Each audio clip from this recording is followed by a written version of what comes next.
గ్రామ ప్రజలు తెలియజేయండి ఏమనగంటే మేము 2 నెలల నుంచి పోరాటం చేస్తున్నాం. మా ఊరికి 100 మీటర్ల దూరంలో మైనింగ్ పెట్టినారు. 100 మీటర్ల దూరంలో మైనింగ్ పెట్టినప్పుడు ఆ రోజు 2014లో ఒక ఫ్యాక్టరీ కొనేటప్పుడు పొలం మీ ఊరికి ఉత్తరాన 3 కిలోమీటర్ల దూరంలో మీకు మైనింగ్ పెడతాం, మీ ఊరికి ఏ హాని జరగదు, మీ ఊరికి ఏ ఇబ్బంది జరగదని ఆ రోజు వెంకటేశ్వరరావు గారని మాకు పొలం కొన్న బ్రోకరు ఆయన మాకు ఆ రోజు మాటలు చెప్పిండు.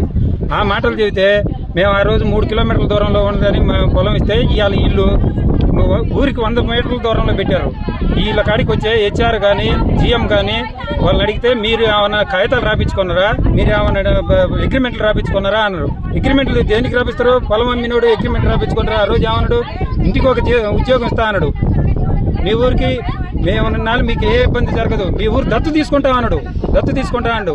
చివరికి వీళ్ళు ఏమంటారు, మీరు ఏమి రాపించుకున్నారు, ఏం సమాధానం చెప్పని 2 నెలల నుంచి మొన్న ఆర్డీఓ గారు వచ్చారు, ఎంఆర్ఓ గారు వచ్చారు నెల క్రితం.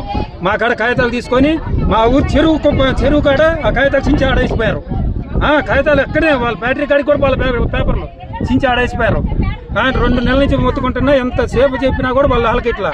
నిన్న మా ఊరోళ్ళు అక్కడ బ్యాటరీ కాడ గోడ కాడ కంచేస్తే ఎవరో ఆయన జిఎంఓ హెచ్ఓ గారు మీకే సంబంధం మా పొలంలో అన్నాడంట.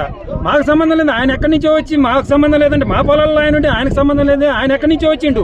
మాది సంబంధం, మాకు లేక ఆయన కింద కొడితే అది సంబంధం అన్నీ ఇలా వచ్చి నిలదీసి అడిగితే నేను అనలేదు మాట తప్పుకున్నాడు.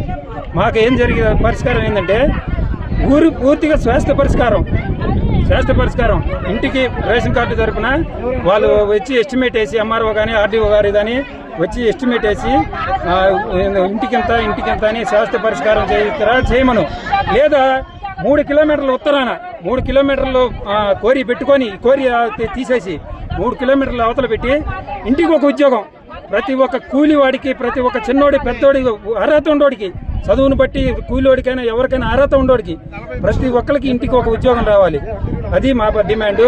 ఈ 2 డిమాండ్లు కనుక నెరవేర్చలేకపోతే ఈ పోరాటం ఆగదు, మైనింగ్ అనేది జరగదు. ఏడనే వంట మార్పిడి కార్యక్రమం జరుగుతున్నది.